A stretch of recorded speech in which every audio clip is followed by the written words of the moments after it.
et merci de nous rejoindre sur Esaü TV, l'émission Info Hebdo, 4 rubriques, info, revue hebdomadaire, décryptage et enfin les insolites. Partons pour la première rubrique dont voici les titres, les infos donc. Présidentielle 2016 au Bénin, hier c'était la fin de campagne, le point des ambiances de campagne de plusieurs candidats dans cette édition. Fin de campagne toujours et déjà à Cotonou, les affiches sont arrachées. Découvrons ensemble le nouveau visage de Cotonou dans cette édition. Présidentielle 2016 au Bénin, hier a pris fin la campagne électorale et déjà les différents candidats ont arraché leur affiche de la ville de Cotonou. Découvrons ensemble le nouveau visage de la ville avec Cadet Achirou. Elles disparaissent. Les affiches de campagne, après 2 semaines de buzz, sont détruites ou enlevées. Seuls les retardataires peinent à enlever leurs posters ou portraits de campagne. La ville a reçu un bon coup de nettoyage. Les rues qui, hier, étaient ornées de logos de tel ou tel candidat sont toutes nettoyées. Les agents de la voirie se chargent d'arracher les dernières affiches oubliées par les candidats. Le nettoyage est grand et Cotonou semble reprendre ses couleurs habituelles.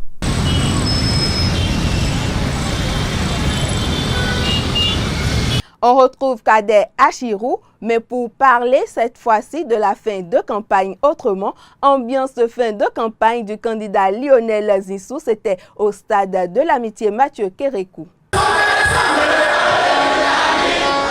Un concert riche en prestations artistiques pour mettre un terme à la campagne électorale du banquier d'affaires. Devant un public fan de la musique, des artistes nationaux et internationaux sont venus divertir les Béninois ici présents au stade Mathieu Kérékou.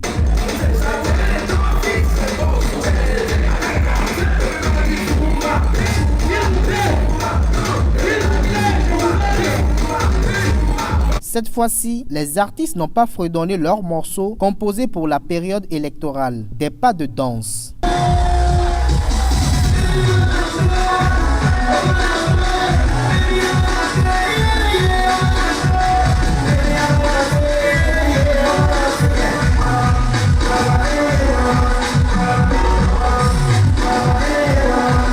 Les spectateurs dans la foule esquivent quelques pas de danse de leur côté. Après Dibi Dobo et l'artiste préféré des populations de Godomé, Gégé Lapino, c'est au tour de Faniko et du président de la danse Noudiou d'égayer le public.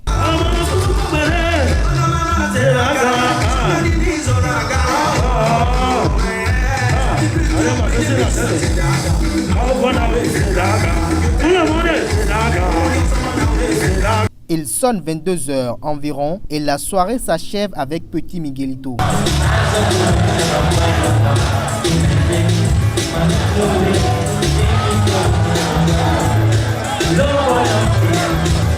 Ambiance de fin de campagne toujours avec le candidat Pascal Irené Koupaki pique à la plage de Fidrosé à Cotonou. Entouré de ses électeurs, Pique a convaincu Enoch Lahadé.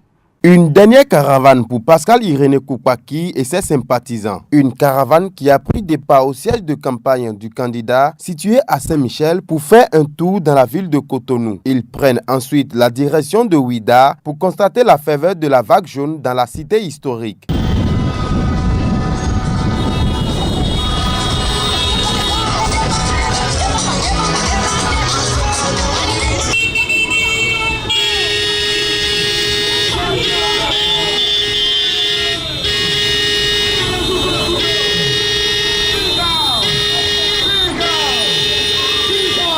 Retour à Cotonou, à la plage de Fidjirosé, où l'attend déjà un dernier bain de foule en tant que candidat, vu l'assurance que lui inspire ses électeurs. J'ai fait le choix de la nouvelle conscience Pascal Irené Koupaki parce qu'il a le meilleur des projets de société.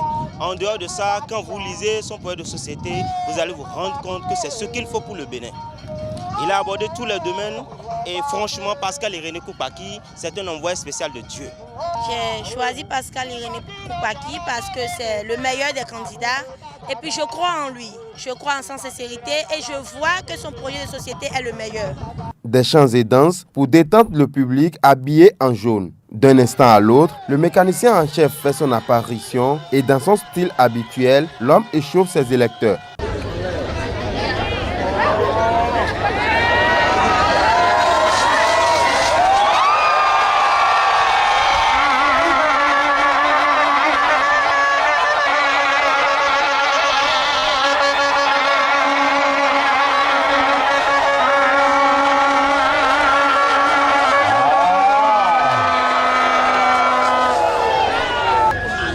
Ici, aujourd'hui, pour prendre un nouveau chemin, non pas pour aller dans l'autre direction, mais pour aller dans cette direction. Néo tampon, métier dans Zedo. Et puis j'ai la Zedo là. Et bien, je n'aurai. C'est donc dans cette logique de gagner la marina que Pascal Irénée Koupaki et ses sympathisants se séparent pour se revoir bientôt après l'investiture du 6 avril.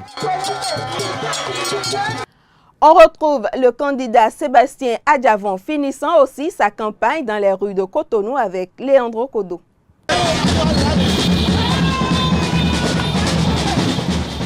Les militants et sympathisants de Sébastien Germain Adjavon, issus de tous les arrondissements de Cotonou, ont marqué de fort belle manière la fin de la campagne électorale de leur candidat à la présidentielle de 2016. Une procession a démarré depuis l'avenue Stémez, en passant devant l'église Saint-Michel avant de s'orienter en direction du carrefour Maro militaire et rejoindre enfin leur base ajustant la direction générale les Bagnols à Kabouma. Sébastien Adjavon,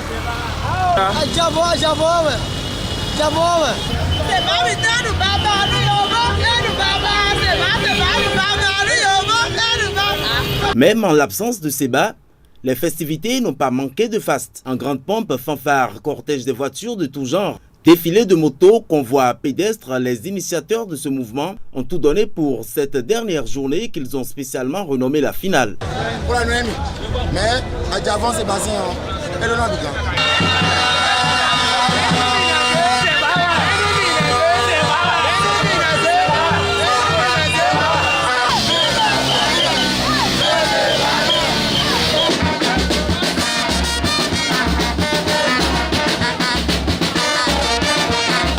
Pendant 2 semaines de campagne électorale, les partisans du président du patronat ont ventilé les ambitions et projets de société du candidat Sébastien Germain Adjavon à travers des propagandes, des meetings, mais aussi des caravanes auto-moto. Une fin qui présage d'une suite de bonnes lois aux abonnés à SG. À présent, la deuxième rubrique de votre émission. Nous sommes toujours sur Info Hebdo et cette rubrique-ci s'appelle Revue hebdomadaire. Suivez avec Sylvie Kounapou. Bienvenue sur Revue Hebdo consacrée à la dernière semaine de la campagne électorale. Hier, vendredi, dernier jour de la course aux électeurs, plusieurs candidats ont animé les presses béninoises. C'est Leader d'Afrique qui nous accueille en titrant à la une de sa parution du vendredi présidentielle du 6 mars 2016 les 100 engagements de Sébastien Adjavon qui méritent la confiance des Béninois. Pour ses ambitions à améliorer les conditions de la classe ouvrière, le quotidien Le Nouveau Courrier aperçoit la CSPIB mobiliser ses militants pour la victoire de Adjavon. Quant au quotidien Le Coopérant, Akpakpa et les 100 chefs quartiers de Porto-Novo accélère le téléchargement du chaos pour Zinsou. Toujours à Porto-Novo, Kenikeni nous annonce à sa manchette du jeudi dernier, les musulmans de Porto-Novo appellent à la victoire de PIC. Grand oral des candidats, Koupaki connaît le job, titre Nord-Sud. À sa manchette, le matin souligne. Pour trouver une solution au problème de développement du Bénin, Koupaki propose un dialogue national à découvrir à la page 4 de l'apparition du mercredi. Certains journaux se sont préoccupés des dénonciations et contestations. Le potentiel affiche pour avoir applaudi l'interdiction des téléphones dans les bureaux de vote et non dans les isoloirs, Houndété se ridiculise et se discrédite. Violation récurrente de la loi électorale et climat délétère, les justes récriminations de l'ONG Alcré, Martin Assogba en rappelle à un assaut patriotique pour la sauvegarde des acquis démocratiques, souligne Actu Express. Cette au Bénin affiche contestation de la liste des coordonnateurs d'arrondissement publiée par la Sénat, la Cour constitutionnelle rejette le recours des plaignants. C'est l'achat des cartes d'électeurs que dénonce le Télégramme à sa une dans sa parution du mardi. Corruption électorale, l'achat des cartes d'électeurs a commencé. Des candidats proposent 100 000 francs CFA pour acheter le vote des citoyens. Dans le même registre, Notre Voix affirme à la une pour briguer la magistrature suprême les champions de la fraude électorale prêts à tout. Des électeurs vendent déjà leur vote aux candidats véreux. L'information qui a fait la une de plusieurs parutions en début de semaine, c'est-à-dire le lundi, est la lettre de Jean-Paul Monchot, ancien ambassadeur de la France près le Bénin, au sujet de la candidature de Lionel Zinsou. Une lettre que l'actualité traite de non-événement et l'Info Plus juge la lettre de contre-vérité et de l'auteur d'un diplomate aigri. Ce qui pousse Notre Voix à se demander pour qui roule Jean-Paul Monchot. On est toujours sur Info Hebdo et la rubrique Le décryptage.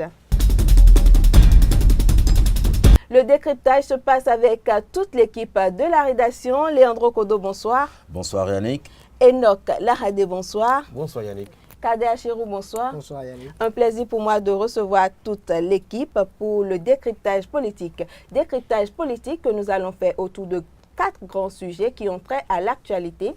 L'actualité qui est la présidentielle 2016 au Bénin, la distribution des cartes d'électeurs, les décisions controversées de la Sénat et du Conseil des ministres, la campagne de ceux-là qu'on pourrait appeler les grands candidats. Et sans plus tarder, nous allons commencer par la fin de campagne. Enoch Laradé, hier, vous étiez avec le candidat du CFA, Pascal Irené Koupaki. C'était comment la fin de campagne du candidat PIC?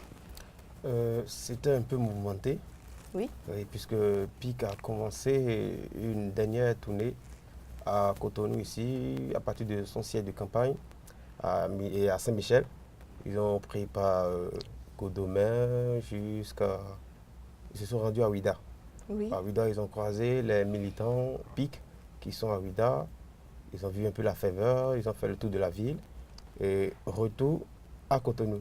Une fois à Cotonou, le public était là. Mais Pascal Irené Koupaki et quelques collègues et je disais quelques militants sont allés à Sémékodi. Ils sont allés voir Thévo Edjre à Djerebé et aussi à Port-Nouveau pour voir quelques têtes couronnées. D'accord. C'est à partir de 20h par là que Pascal Irené Koupaki et son cortège ont fait l'entrée à la plage de Fidiocé. D'accord. Oui. Ça, c'était l'ambiance de fin de campagne. Mais Pascal Irené Koupaki, j'ai envie qu'on fasse un tour de table autour de l'homme, autour du candidat. Pascal Irené Koupaki, que l'on croyait timide, en tout cas pour l'avoir connu Premier ministre dans le gouvernement Yahi, c'était l'homme ponctuel, sérieux, hyper sérieux. Mais aujourd'hui, candidat, Pascal Irené Koupaki, on dirait un autre complètement métamorphosé. Il porte sa casquette à l'envers et puis il est complètement dégourdi, je dirais.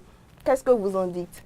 Je dirais que la période électorale l'a transformé ou l'a métamorphosé, en ce sens que Pascal Irené Koupaki, dans son série, comme l'avait dit, on le connaissait.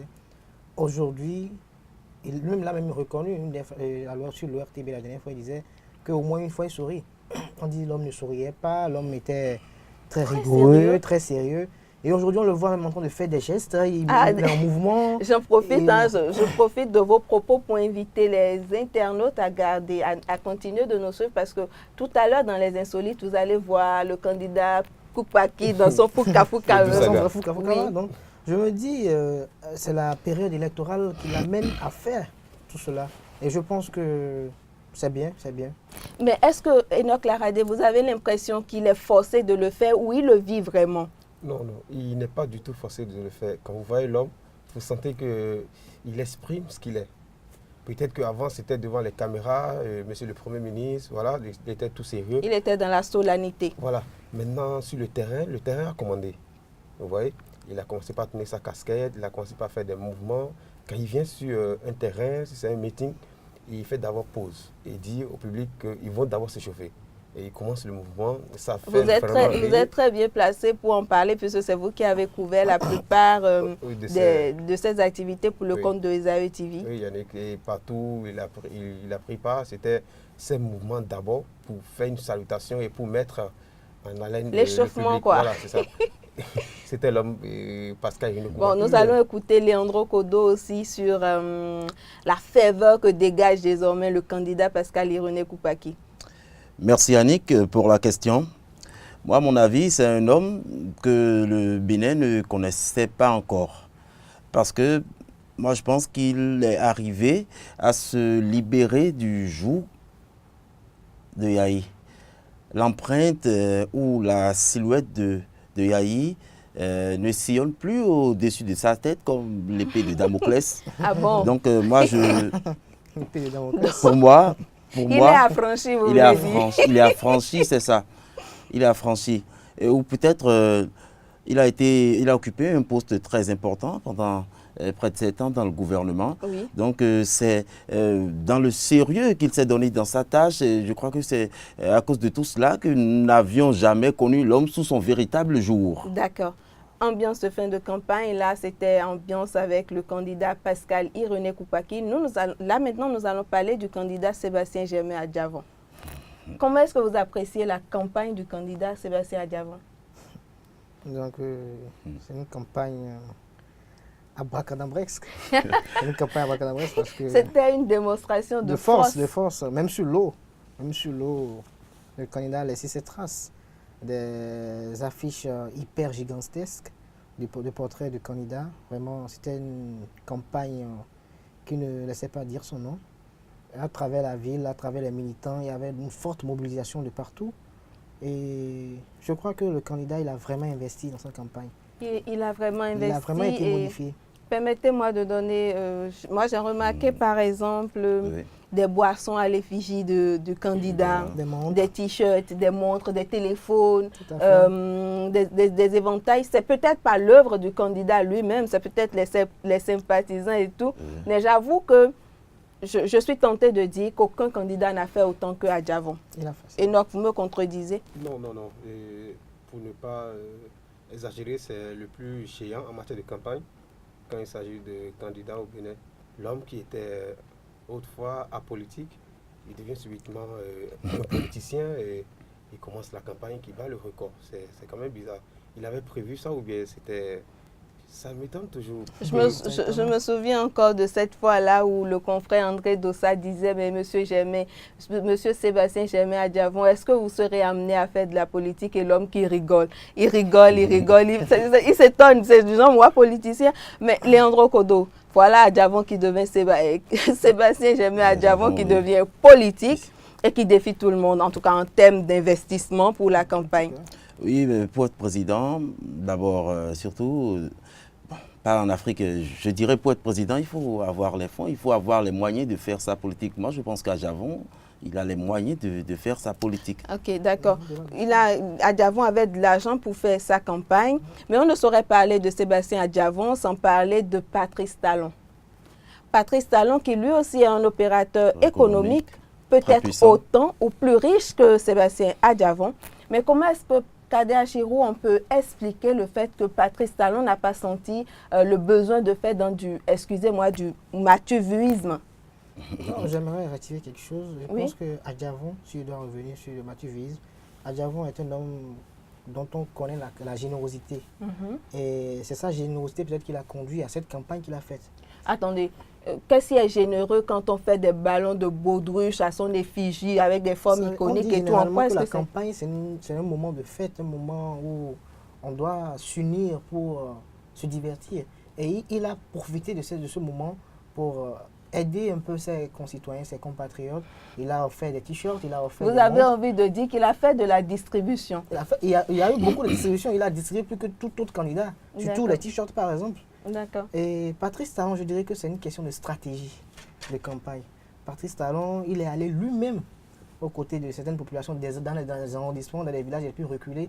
Il est allé lui-même au contact des populations. Donc je me dirais que c'est sa stratégie de campagne. Peut-être lui aussi il a dépensé, mais de façon visuelle, on ne le sent pas. Mais lui aussi, il a dépensé. D'accord, merci Kader. Enoch Lahadi, Patrice Talon, sa campagne. Vous étiez surpris, vous? Oui, je dirais aussi surpris parce que vu ces militants sur le terrain, ils disent que Patrice Talon ne dépense pas. C'est vrai, ça a étonné beaucoup de personnes puisqu'il n'a pas dépensé comme ils avaient prévu et jeté des milliards dans la campagne. Et puis, j'étais l'autre fois chez un monsieur où il disait qu'il a déjà dépensé près de 600 et quelques millions pour la campagne de Patrice Talon et qu'il n'a même pas encore vu jusqu'à présent. Ce n'est pas l'homme qui a dépensé, donc ce sont ses collaborateurs, ses militants qui ont aussi dépensé dans cette campagne. C'est ça Patrice Talon cette fois-ci. Merci Enoch. Leandro Kodo, tout le monde voyait Patrice Talon, l'homme le richissime. En fait, personnellement, moi, j'étais convaincu que pour cette élection-là, pour la phase de campagne, j'étais convaincu que Patrice Talon allait faire fort. Tout ce que j'ai vu Adjavon faire, j'étais persuadée que ça allait être du fait de Patrice Talon. Mais Patrice Talon, il a surpris. Et je pense que, comme le disait Kader, ça a été un changement de stratégie. Qu'est-ce que vous en dites? Je partage l'avis de Kader Achirou, de mon confrère Kader Achirou, en ce que Patrice Talon a changé de stratégie. Il faut dire que tout le monde connaît ce richissime homme, on sait de quoi il est capable, on imagine, on peut estimer à peu près sa fortune. Parmi tous les candidats, il partait favori déjà parmi les plus riches. On savait que, bon, voilà, c'était... Si c'était juste question d'argent, il était président. Il était déjà président, sans, bien sûr, égratigner la fortune d'Adjavon. Bien sûr. Voilà. Mais on reste dans la norme. Moi, je pense que j'ai fait une lecture, tout conclu, que des candidats comme Patrice Talon, Pascal Irénée Koupaki sont plutôt dans un profil ou une posture, je dirais, de nouveaux candidats. C'est-à-dire, c'est des candidats qui recherchent des votes par conviction. D'accord.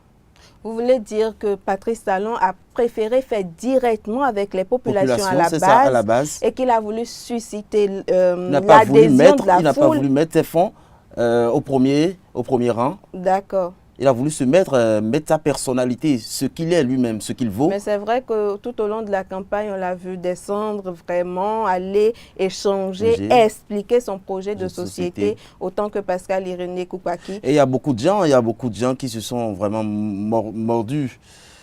Qui sont vraiment mordus. Oui, mais c'est vrai, quand Patrice Talon... Parce qu'ils étaient nombreux à l'attendre au grand carrefour de la distribution automatique. Quand Patrice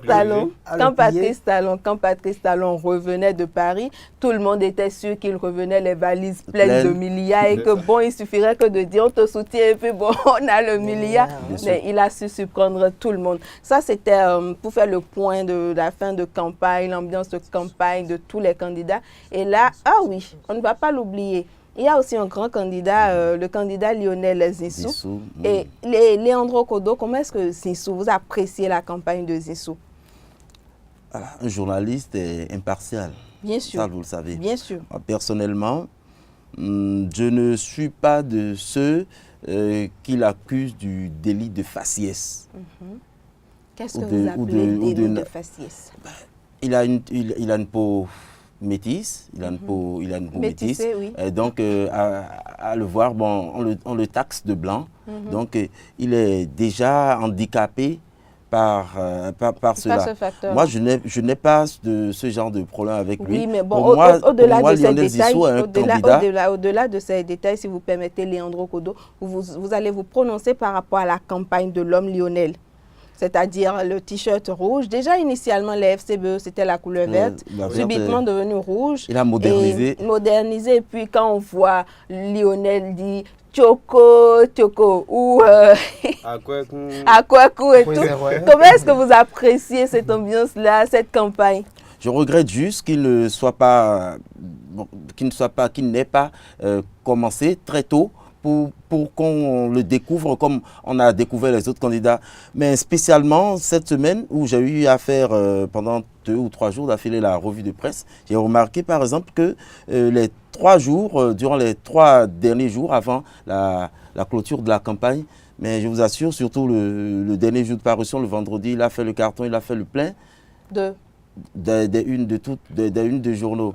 Ça m'avait vraiment étonné. Oui, et c'était quoi les sujets qu'on abordait par rapport à sa campagne? Non, ce sont toujours les éloges. Ce sont toujours les éloges. Lionel Zissou pour ceci, Lionel Zissou, construire les latrines, Lionel Zissou, voilà, c'est ça. Mais ce qui m'a étonné, c'est comment il a pu marquer son passage dans la presse durant cette dernière semaine. Je ne sais pas pourquoi les autres candidats aussi n'ont pas pu avoir cette forte présence. Je ne dirais pas autant. J'ai vu Pascal Irené Koupaki occuper la une de plusieurs journaux. Les 3 derniers jours. Oui, mais je pense même que l'apparition de Matin Libre du vendredi a consacré toute sa manchette à Pascal Irené Koupaki, le portrait même du candidat. Et je pense que nous allons nous arrêter sur les notes de Leandro par rapport à l'appréciation de la campagne. Et nous allons passer au second sujet, la distribution des cartes d'électeurs. Nous en avions déjà parlé dans l'un des numéros de Info Hebdo, mais ce serait dommage qu'on n'en parle pas ce soir, même où nous sommes à la veille de l'élection elle-même.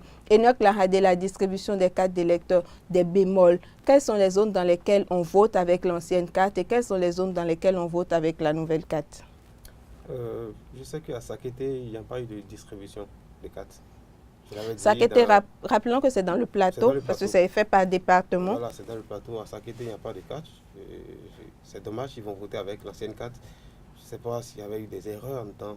Ce n'est pas corrigé. Donc, c'est avec ces erreurs-là qu'on ira encore voter pour la présidentielle. Oui, mais au-delà des erreurs, Kadé Achirou, le sort de ceux-là qui étaient dans ce département et qui ont perdu leur carte, ils n'ont pas droit au vote.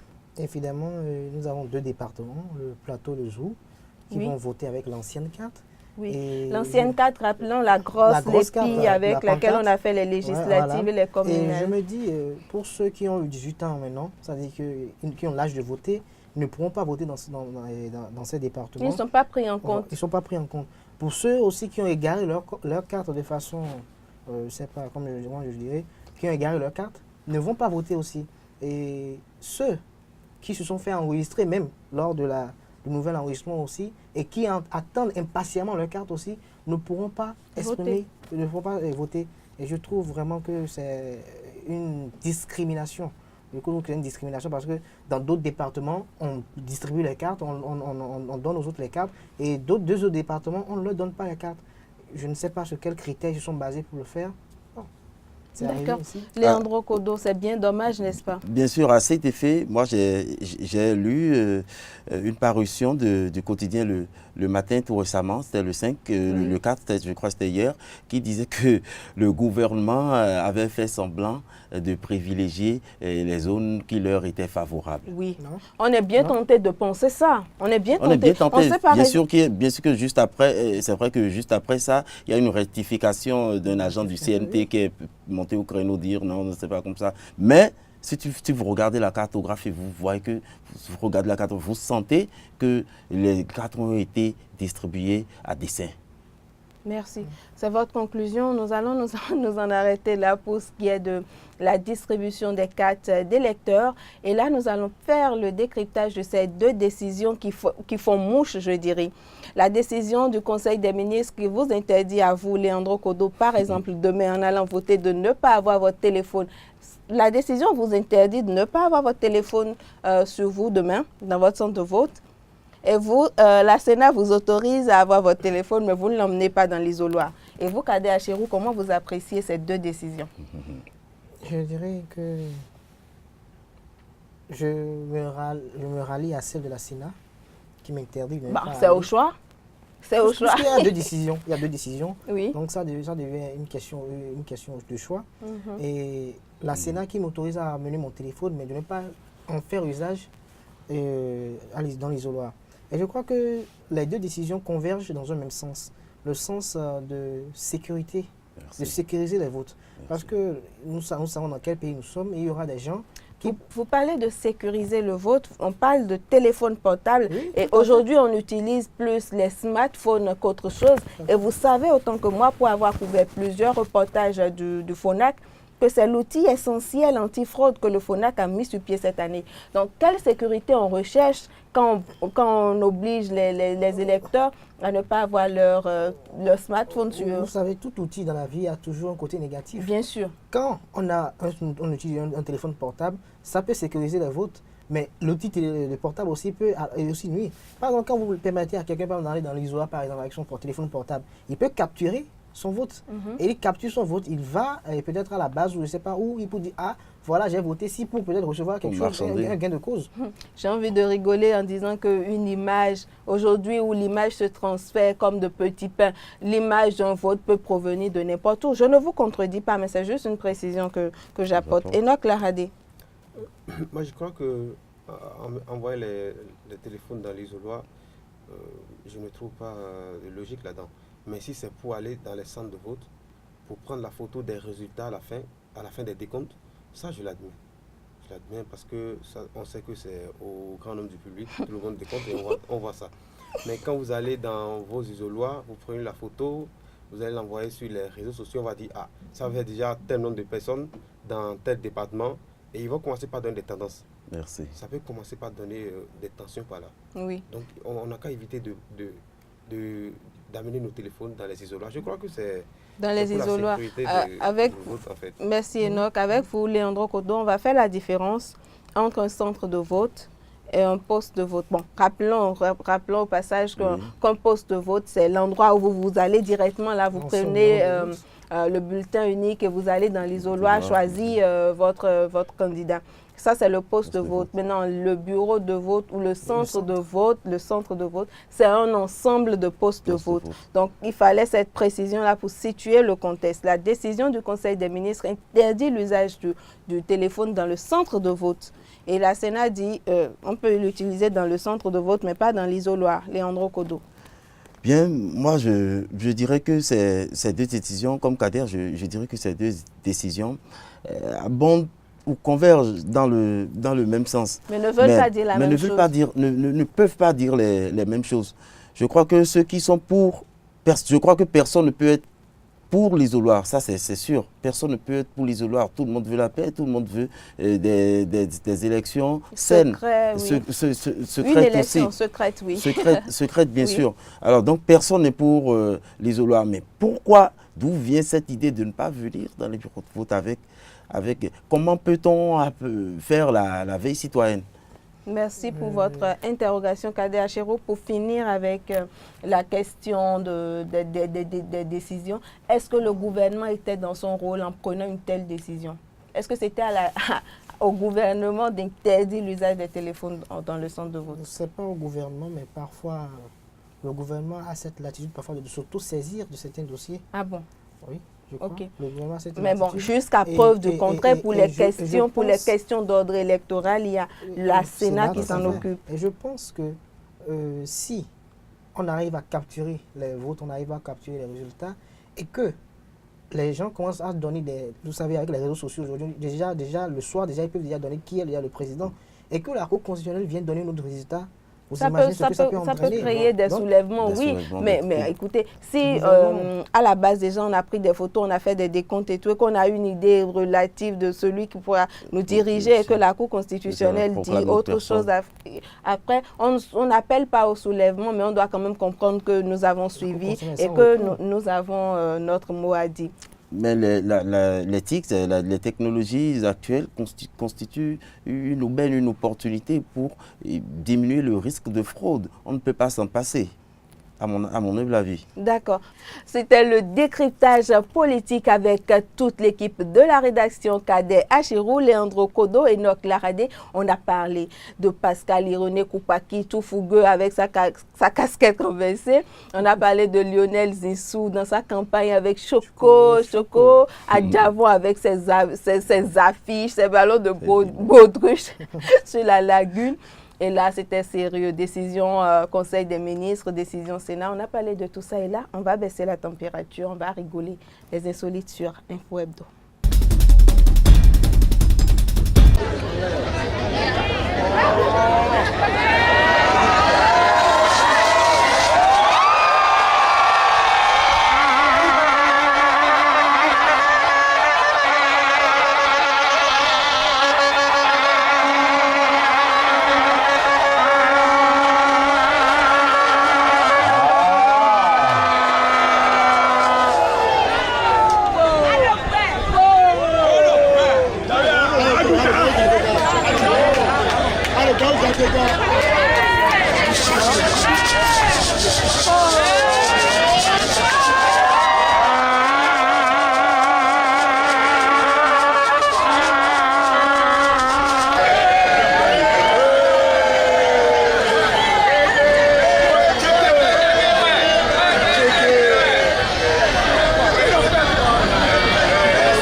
quel corps, hein?